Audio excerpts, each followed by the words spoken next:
Yesterday we had our very first event in the Nissan Gloria. It was the grand reveal with the paint, the wheels, trim. Everything is all nice and done. And it looks way more purple in the sunlight, I will say. A lot of people that saw it yesterday at the show mentioned that it didn't look as purple, and I couldn't agree more. It was way more gray, blue, but something about the sunlight. Maybe it's just the brightness that hits it different. I don't know. We had an interesting failure last night where a power steering pump went out. Can you guess which car this goes to? If you guessed the Integra work truck, you are correct. This hunk of junk is keeping me in business. Although it's unfortunate that things keep breaking, it has over 300,000 miles on it. And plus, every time I fix something, hopefully you guys can learn a little bit from it. So I have to admit, I'm only guessing that it's the power steering pump. And it's not that the power steering isn't working, it's just that there's an extremely loud noise while driving. It doesn't happen every time, but it happens quite often. And for those of you who don't know, last year I replaced every single fitting on the power steering system except for the pump itself. So with there being this much fluid here, I have a bad feeling about this pump. This pump is also the original to the car, and it has over 300,000 miles on it. So that's why I kind of believe the pump to be the failure. But I don't know, because now I'm second guessing myself, thinking it could be the AC pulley. I don't know. I'll start it up. Let me know what you guys think. See, the power steering works. If you hear it, it's like a bearing grinding sound.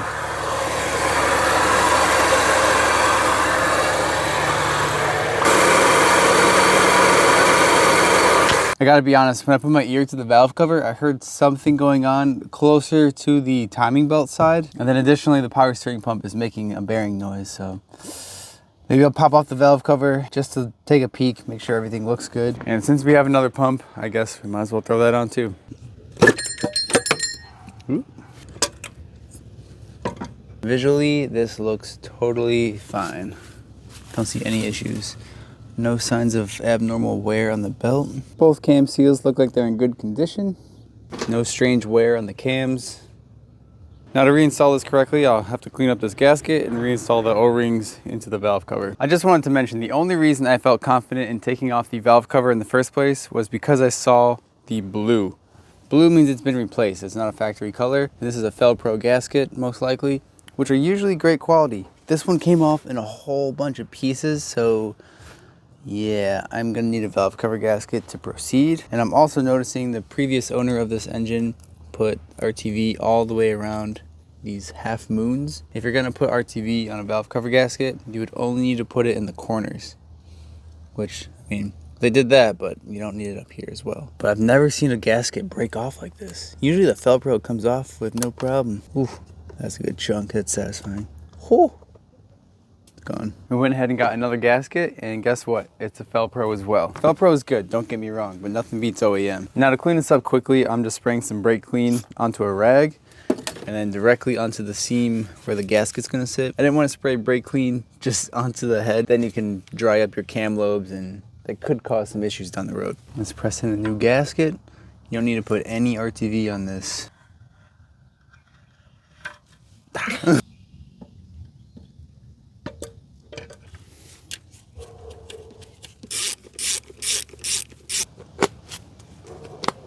Valve cover is done. Before I replace this power steering pump is just take the belt off and start it. We'll see if the noise remains or if it changes. So I have the two set bolts loose, and then this is the adjuster. It's pretty old school. So you spin that down enough, and then you can slide the belt off of the pulley. Let's see if we have enough slack. Oh yeah. Oh, it's so greasy. It still has some weird bearing noise, but I do believe it's less bad. It was still making some strange noise, but the power steering was definitely the cause of the main issue. So we're gonna go ahead and replace it with this unknown pump. So this is the power steering pressure line that attaches to the pump. Put it up here. Wiggle it out nicely. You don't want to break that seal in there. All right. Looks like the seal is still in good condition. I do not see any tears. This line is disgusting though. It's not even a year old. Let's compare old versus new. Whoop. These look the same to me. Oh wait, no they don't. They don't look the same. They look similar. They look similar, yeah. Think they can work? As long as the bolts... Oh, this is different. That is not gonna work. You know where we are? We are at B18 heaven. Let's go look at our parts engines. This is the blown one that came out of the car. No power steering on that one.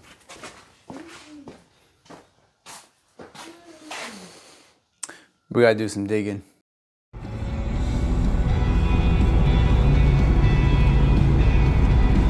I don't think I've ever been to this yard. Curious to see what they got. I've heard that there's an Integra here, so that's what I'm hoping to find. It's good to be surrounded by junk all over again. It's fun looking at crazy things that happen to these cars. This one got smushed. Ooh, something old. Do not know what this is, but surprisingly, it's in good shape. Oh, maybe, maybe not. All right, here we go. Edsel Ranger. Never heard of that. 59? Holy cow. That's old. It even says it here. Bet that trim's worth some money. Poor car. See how the interior looks. Oh yeah, it's toast. Like new. Oh, this is sweet. State of Florida inspection. That explains why it's not so rusty. What? Not bad. Is this factory? I've never seen a Rumblebee. We finally entered the Japanese section. Oh my gosh, there's more over here. Oh, is that it right there? Oh, no way. All right, this looks like a 98 model, just based on the front end here. Factory color, it's the same as my sedan actually. Oh, tan interior. You already know, can't have that. Oh, is this the late model rear? No, it's the early model rear. That's kind of strange. I was really hoping for that late model rear bumper because I need a new one for ours. Someone put this flattened exhaust on the back glass. That's very nice of them. It is a 98 though. What are the odds that this is the exact trim and year and color of my Acura Integra Sedan? That's kind of crazy. Although mine doesn't have tan interior anymore, but it was tan leather. Looks like it has the late model mud flaps. You can see this is the difference in the bumper shape. It does still have the late model tail lights. Might grab those as a spare. These are getting hard to come by these days. Ooh, and all the trim back here. Most importantly, let's see if the power steering is here. That's what we came for. It is. Well, let's pop this line off and confirm if it's the same style as ours. Damn, someone took the hood prop. Bogus. Bet this thing was in here because it got crunched right here in the front. That's enough to total these out. I have never seen an Integra rust through right here. It's new. It's a pretty crusty car. I wonder how many miles this thing has. 165. Not bad.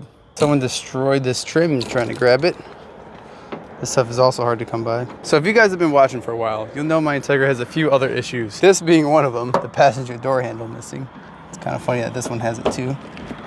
The radio stops working after a while, and I have a feeling that it's the dash harness that is causing that. So I'm going to try and pull this dash and grab the wiring out of here.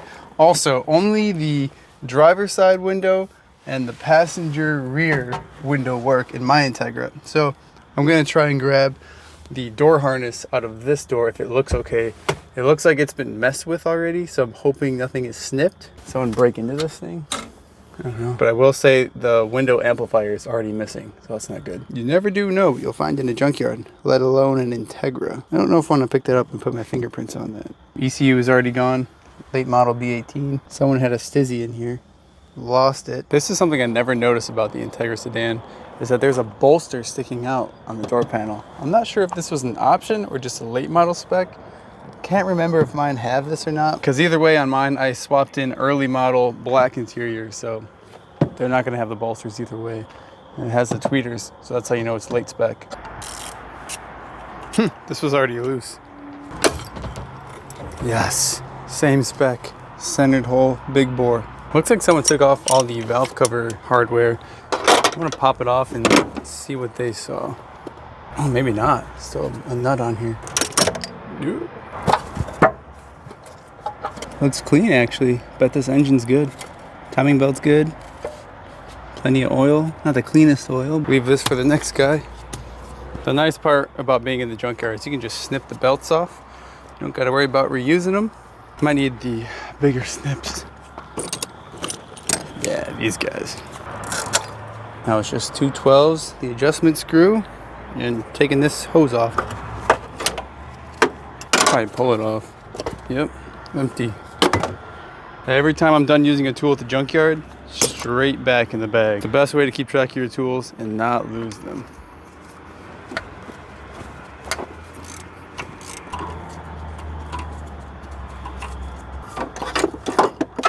All right, there we go. Now, my personal preference is I would much rather use a used OEM pump versus a new remanufactured. I find that the remanufactured things do not last nearly as long. This does not go for every part on a car though, don't get me wrong. Suspension, always brand new. Doesn't have to be OEM every time, but there's some things you don't want to cheap out on. And since I have all the hardware for this pump, I'm gonna go ahead and reinstall it on there. It's not like they're gonna charge you more for it. It's always good to have spares, especially if you plan on keeping the car and continuing the build on it. The power steering pump was honestly the easiest part of the day. Next, let's start working on pulling the dash. Luckily, the radio's already out, so that saves us a whole bunch of time there. We're gonna have to take off the climate control, a couple tabs here on the side, clock, cluster, steering wheel, whole lot of fun. Step 1 is popping out the hazard and defrost buttons. Then you gain access to the nuts, or actually there's screws all the way in the back of there.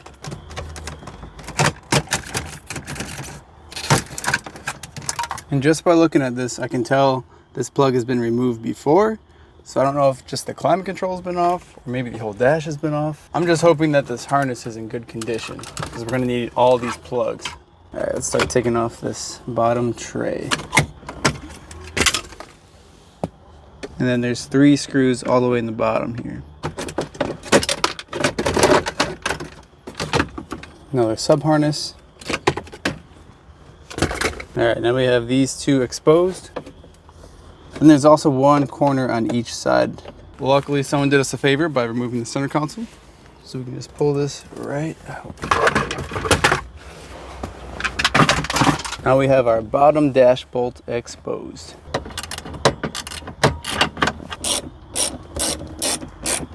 As for the glove box, pull it down. You gotta move these tabs out the way. These little guys. Little hook on here. And we'll have to take off, well, you might not have to take off these 4 bolts. Yeah, actually I think we do. That attaches to the dash bar bracket on the bottom. And we gotta work on this tab. And there's also a secret bolt behind the clock. It's best to take it from the top corner, pull it out, just like that. Guess it doesn't matter if we hit the windshield, right?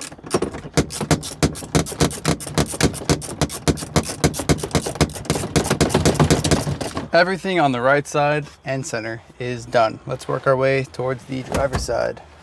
Wonder if we can get away with doing this without pulling the steering wheel. Just lower it down.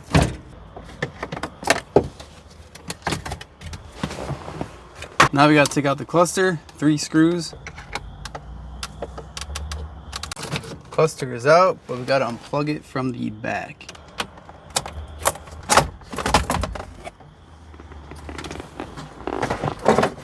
I'm always curious if people put lights in the back of their clusters.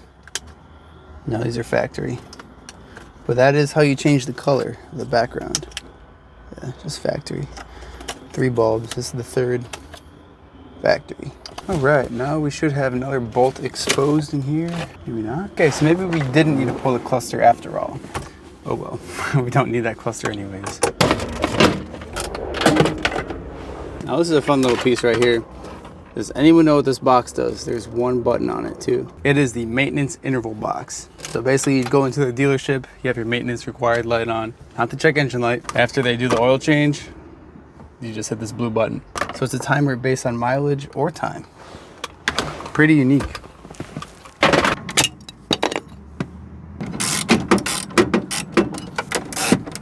All right, looks like we're free over here. Ooh, you know what I forgot? The airbag. Should be access from in here. Yeah. These two right there. Here we go. Oh man, I do not want to drop the steering column. Might have to. All right, it's only 2 bolts. We're dropping the steering column. Might as well. That's it. I almost forgot to unplug all the harnesses from the fuse box here, but that is all free now. Looks like there's a total of 4 plugs.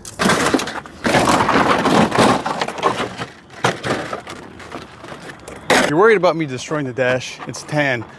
I'm doing it a favor. No one should ever put tan back in the car. Now the fun part is remembering where all the wires go. So I don't know if when I put my black dash in the sedan, if the wires were installed in the correct locations, because I think one of the harnesses got pinched somewhere, and that's why I'm having radio issues, because randomly it'll just go out and it'll be shorted to ground. Not good. So I'm gonna take a few pictures so I can make sure I reroute this harness in the correct location and try and keep all these tabs intact, all the mounting hardware. Since this car is a 98, it's only like 25 years old. I say only, like that's not a lot of time, but it is my newest car, which is also kind of funny. Got to keep these old cars going. Whenever one of my cars comes in the junkyard, I try and grab as much as I possibly can to keep mine on the road. Because honestly, this, worst nightmare. This is as bad as it can get. Your car getting junked.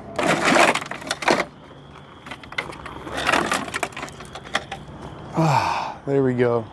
I wonder how much this piece costs brand new. Let's take off the wiring harness inside the door. I'm gonna need access to get to the plug right around here. I'm hoping I don't have to take off a fender, but I might have to. This harness does not look like it was in the very best condition. Looks like someone tried to rip it out with their hands, but failed because they didn't take off the clips.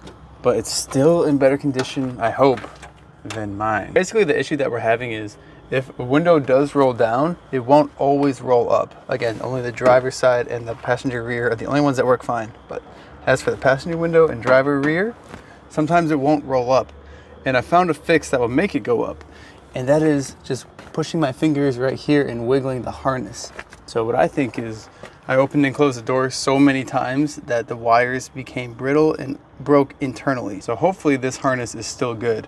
This car had only 150, 60,000 miles on it, whereas my Integra has over 300K. Half the usage. I'm hoping this is good. And it's not very common to see a 98 Integra in the junkyard, let alone a sedan. Sedans are even more rare than the coupes. So I peeled back some of this rubber trim that was on top of where I thought the plug was, but apparently it plugs in down here. So I chased this harness all the way up, and guess what? That's the main harness of the car. That goes throughout the entire car. Definitely not gonna pull that. If it comes down to it, I may just have to take that harness apart towards the end there on my car and just do some repairs on whatever wires are broken. But man, pulling the entire harness on this car and then to do it again on mine, that might be pushing it, especially for just a couple wires right there. That's not worth it to me. Now, if my harness was chopped up amongst the entire car, yeah, okay, I'd probably pull this one, but that's a major component that is not necessary. I will keep some of these little accessories though. It's always good to have some of these on hand, especially the hazard and defrost buttons. A lot of people break these when trying to pull that climate control out. I might try and convert this clock to fit in my 300ZX.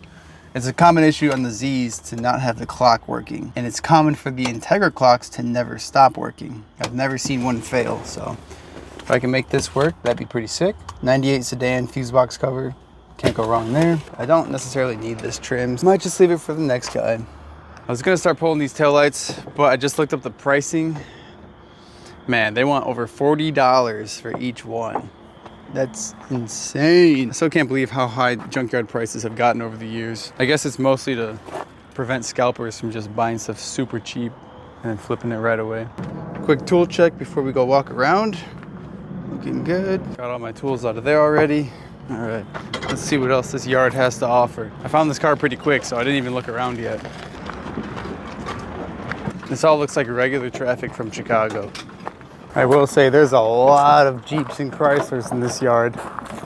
A lot. Keeps going, all Jeeps and Chryslers. This one had a fire. So I'm sure you guys are curious as to what I paid. The guy at the desk only had me pay for the pump and the harness, and it was around $70. Damn, I don't think I have any rags to put this in. Oh, that'll do.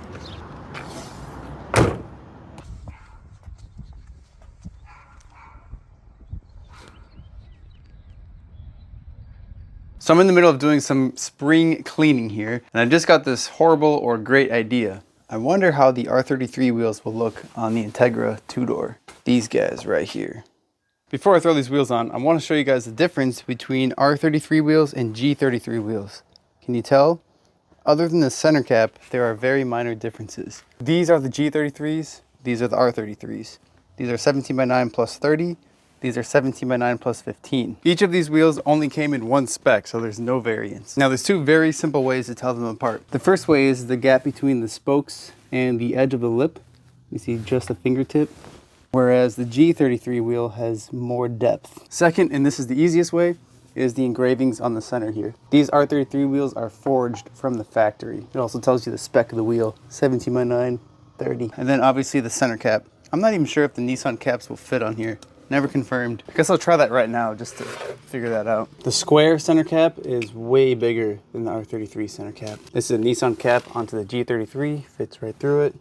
Square onto R33, not enough, okay. So there's some useless information for you. Now I have very low faith that these are gonna fit well, just because of how beefy these tires are. I actually bought these R33 wheels off of a guy that owns an R33 GTR. So they came off of the original R33. They haven't been tossed around or anything, which is honestly why they're in such good shape. You don't really see R33 wheels not rashed up anymore.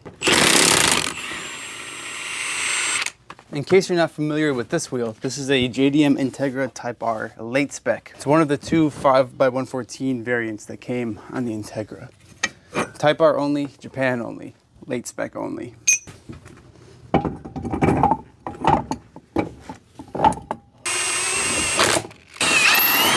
Before I drop it, let's see if it'll spin. Yeah, it's not hitting anything, that's good.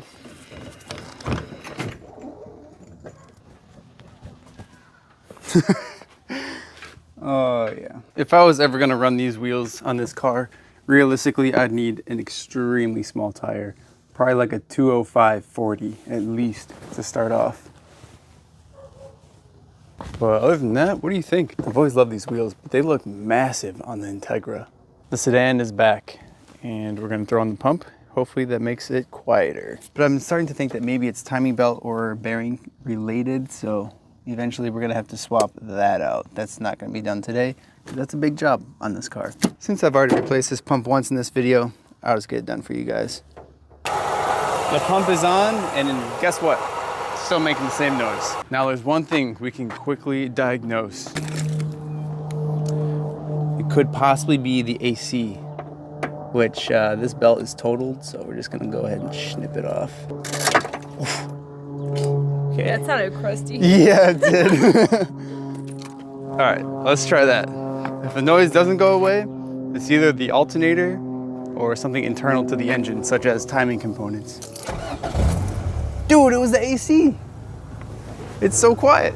Holy shit. So this whole video was just to find out that the AC is bad. Now I don't know if it's the compressor itself or there's an idler bearing on here as well. So I'll have to try and manually spin those. I'm gonna turn the car off so I don't break my fingers off. It sounds so quiet now. Yeah. Like big time quiet. I forgot what it was supposed to sound like. Same, that thing has been screaming. All right, we're gonna spin the compressor first. Is it supposed to sound like that? No, it's not supposed to make any sound. Oh. So this is the clutch. The clutch engages to this wheel. I don't know if this is the clutch itself, but there must be a bearing internal to the clutch. So either way, they probably sell that brand new with a compressor, which I actually have a spare one, so that's a job for another day. Luckily, it's not hot enough that we need AC. The noise is gone. Happy wife, happy life. Well, thank you guys for sticking around. Go ahead, do your dance. No.